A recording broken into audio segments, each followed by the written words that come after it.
લસણનું શાક મારું સ્પેશિયલ છે. મેં આ રીલ બનાવી હતી તેથી ખાઈને ગયો હતો ને ભાઈને ફોન આવ્યો ને એટલે પહેલી વાત મેં એમ કરી કે ત્યાં એમનું લસણનું શાક છે ને એક વખત શાકજો, બહુ મજા આવે એવું. એ હું ટ્રાય કરવા આવી ગયો અને કેવું ગજબ, લાગ્યું? અરે ગજબ એમ કહેવાય મિત્રો. ફરતા બોટાદના વિસ્તારમાં તમને આ ક્યાંય શાક નહીં મળે, માત્ર ને માત્ર તમને ક્યાં મળશે?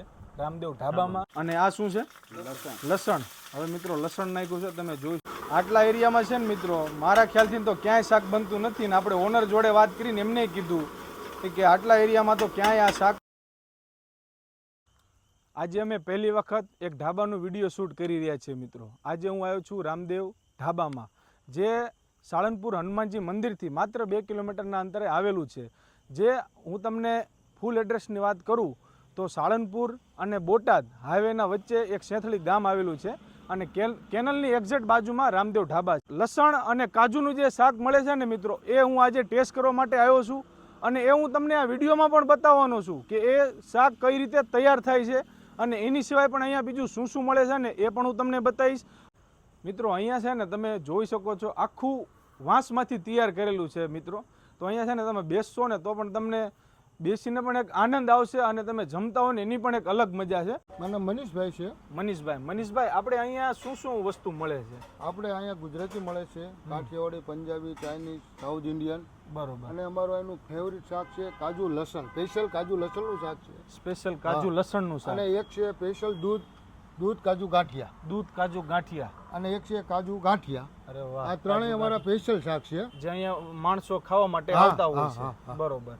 તો હવે અહીંયા કોઈને આવવું હોય તો એના માટેનું શું લોકેશન છે? આપણે લોકેશન સાળંગપુરથી 2 કિલોમીટર જેવું થાય. સાળંગપુર અને બોટાદથી તમે આવો તો 6 કિલોમીટર જેવું થાય. બરોબર, 6 કિલોમીટર. અને સેંથળી બોટાદથી નીકળો એટલે સેંથળી આવે 6 કિલોમીટર પછી, એટલે તરત જ સેંથળીથી કેનલ આવો. કેનલની એક્ઝેક્ટ બાજુમાં જ છે આ રામદેવ ધાબા, કાઠિયાવાડી સવાદ સાથે.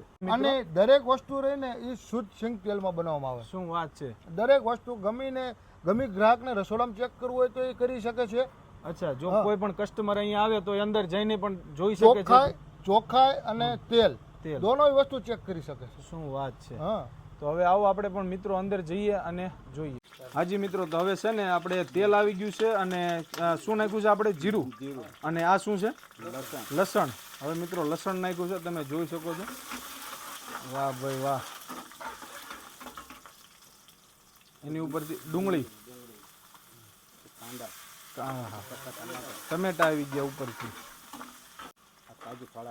ઓહો હો, કાજુ. શું વાત છે!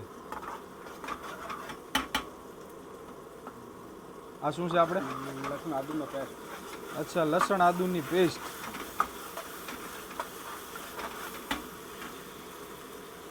મીઠું સ્વાદ અનુસાર.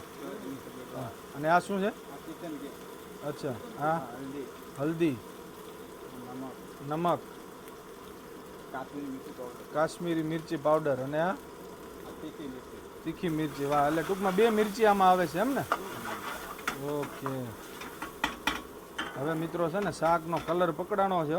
શાકે કલર લીધો છે હવે ગજબનો, અને ઉપરથી થોડુંક પાણી નાખ્યું છે. હોય જોવો તમે મિત્રો, આમ જોઈ તમે. આ શું નાખ્યું આપણે? ગ્રેવી. શેનીથી તૈયાર થયેલી હોય છે આપણે ગ્રેવી? કાજુ અને મગજ કરી. અચ્છા, મગજ કરી. ઓકે. આ શું છે? માવો. વાહ. અને પનીર ઉપરથી. હા. ગજબ.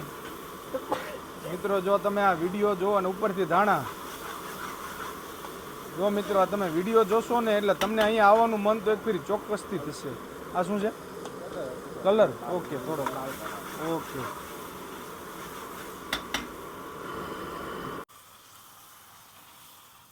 હાજી મિત્રો, તો એક શાક આપણું એક તૈયાર થઈ ગયું છે. તો હવે શું બનાવી રહ્યા છો? કાજુ દૂધ ગાંઠિયા. મિત્રો હવે તમે કાજુ દૂધ ગાંઠિયાની અહીંયા રેસીપી જોશો કે તેઓ કઈ રીતે તૈયાર કરે છે. સૌથી પહેલાં આવી ગયું તેલ, બરોબર ને? સિંગ તેલ. જીરું આવી ગયું. અને આ છે દૂધ. ઓકે, સીધું જીરું નાખીને દૂધ નાખી દીધું છે. વાહ. આ છે ને મિત્રો, તમે દૂધ કાજુ અને ગાંઠિયાનું શાક જોઈ રહ્યા છો. હવે આ છે આદુ લસણનું પેસ્ટ.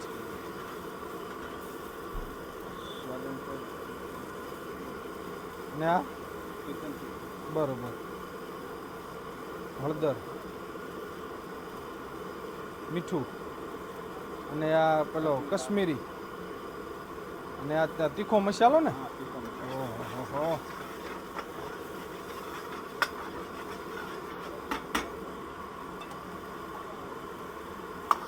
આપણે ગ્રેવી, આ જે ગ્રેવી આપણે પહેલેથી તૈયાર થયેલી હોય છે ને, હવે ઉપરથી પાણી આવી ગયું છે મિત્રો.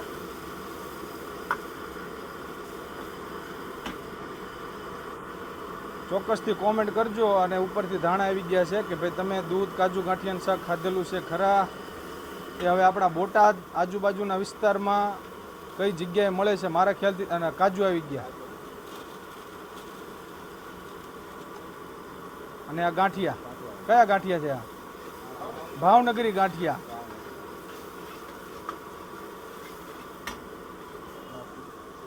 ઉપરથી માવો.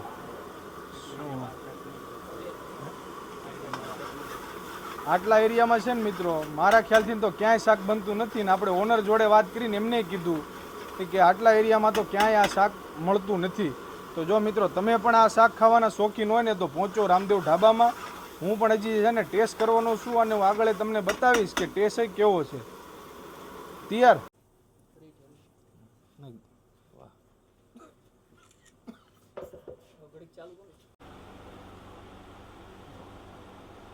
ઉપર ધાણા નાખી દીધા છે અને એ હવે જશે પેલા તંદૂરમાં ને. તંદૂરમાં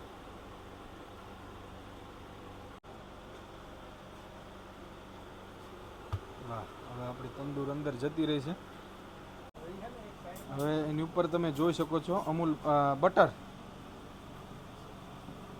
જે આપણા નાન ઉપર લગાડવામાં આવી રહ્યા છે. હવે હું સૌથી પહેલાં અહીંયાની જે સ્પેશિયલ શાક છે આપણે કાજુ અને લસણનું, એ હું સૌથી પહેલાં ટ્રાય મારીશ. તમે એની ખાલી રંગત જુઓ મિત્રો, ઉપર સરસ મજાનું આમ એમ થાય કે વિડીયોમાં જોઈને કે ખાઈ લઈએ એમ, એવી રીતે ઉપર ધાણા બાણા નાખી દીધા છે અને ઉપર સરસ મજાનો માવો નાખ્યો છે. આ ઉપર જો લસણ, હા પેલું જ લસણ પડ્યું મિત્રો. જો લસણ છે અને કાજુનું શાક છે, સોરી લસણ કાજુનું શાક. અને આ બાજુ આપણે દૂધ ગાંઠિયા કાજુ અને દૂધનું શાક છે મિત્રો. કાજુ દૂધ ગાંઠિયા એવું કહેવાય. મને નામમાં લોચા પડે છે બોલવામાં, એટલે તમે વિચાર કરજો કે આ તો હું પહેલી વાર ટ્રાય મારી રહ્યો છું. એ તો વાત ફાઇનલ છે. અને જોડે અમારા કુલદીપભાઈ એ પણ આજે અમારી જોડે છે, તો આપણે એમનું પણ આજે રિવ્યૂ લઈશું. તો હવે આ શાક હું લઈશ ડીશમાં. કુલદીપભાઈ લ્યો હવે તમે. કારણ કે આ શાક બહુ ઓછી જગ્યાએ મળે છે એટલે યુનિક વસ્તુ છે અને એકવાર જરૂર ટ્રાય કરજો. 100%. અમારા એક બીજા મિત્ર પણ આવ્યા છે હરદીપભાઈ ડાંગર. એ નામચીન માણસ છે, તમે જો વિડીયોમાં હોય તો કોમેન્ટ કરજો.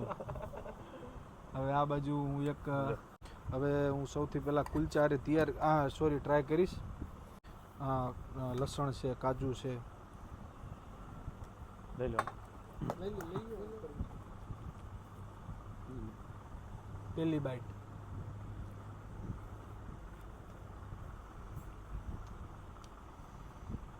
ગજબ, અદ્ભુત એવું કહી શકાય મિત્રો. એટલી બધી સ્પાઇસી પણ નથી અને તમને એવું થશે કે હું ખોટા વખાણ કરું છું, પણ ખરેખર કુલદીપભાઈ શું કેવું તમારું? લસણનું શાક મારું સ્પેશિયલ છે. મેં આ રીલ બનાવી હતી તેથી ખાઈને ગયો હતો ને ભાઈને ફોન આવ્યો ને એટલે પહેલી વાત મેં એમ કરી કે ત્યાં એમનું લસણનું શાક છે ને એક વાર શાકજો, બહુ મજા આવે એવું. એ હું ટ્રાય કરવા આવી ગયો અને કેવું ગજબ, લાગ્યું? અરે ગજબ એમ કહેવાય મિત્રો. ફરતા બોટાદના વિસ્તારમાં તમને આ ક્યાંય શાક નહીં મળે. માત્ર ને માત્ર તમને ક્યાં મળશે? રામદેવ ઢાબામાં, જે સાળંગપુરથી માત્ર 2 કિલોમીટરના અંતરે આવેલું છે. બરોબર ને કુલદીપભાઈ? હવે આ બાજુ દૂધ કાજુ અને ગાંઠિયાનું શાક છે, એવું નાન અને ટ્રાય મારીશ. લસણ અને કાજુમાં તો મિત્રો હે ને કોઈ જાતની ખામી તો છે જ નહીં.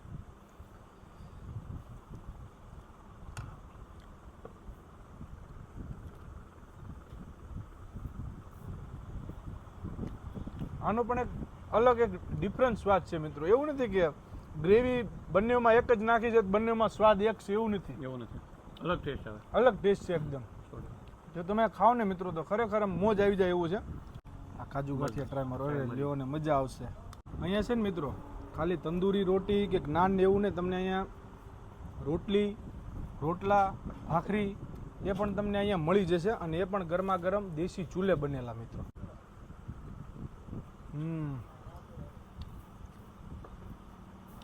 એક નંબર. તમને હું એવું લાગતું ખોટા વખાણ કરતો હોય ને તો તમે અહીંયા આવીને ટ્રાય કરો. અને આ કોઈ પેડ પ્રમોશન એ નથી. હા બસ એમ સાઈન તમને આ દેખાડવા માટે આવે છે. સાઈન દેખાડવા માટે આવ્યા છીએ અમે, કોઈનું પ્રમોશન કરવા માટે આવી નથી વસ્તુ અહીંયા આપણા નજીકમાં બને છે અને તમે એનો લાભ લ્યો. લાભ લ્યો. અને અહીંયાની બેઠક વ્યવસ્થા તમે જોવો તો સરસ મજાની બેઠક વ્યવસ્થા છે, નહીં કોઈ ટ્રાફિકનો ઘોંઘાટ, પાછળ એકદમ ખુલ્લું મેદાન, આમ પડદો કરો એટલે ખુલી જાય, અને પાછળથી ઠંડો હવા આવે, અને આગળ કાજુ ગાંઠિયાના શાકની મોજ માણતા હોય. વાહ ભાઈ વાહ.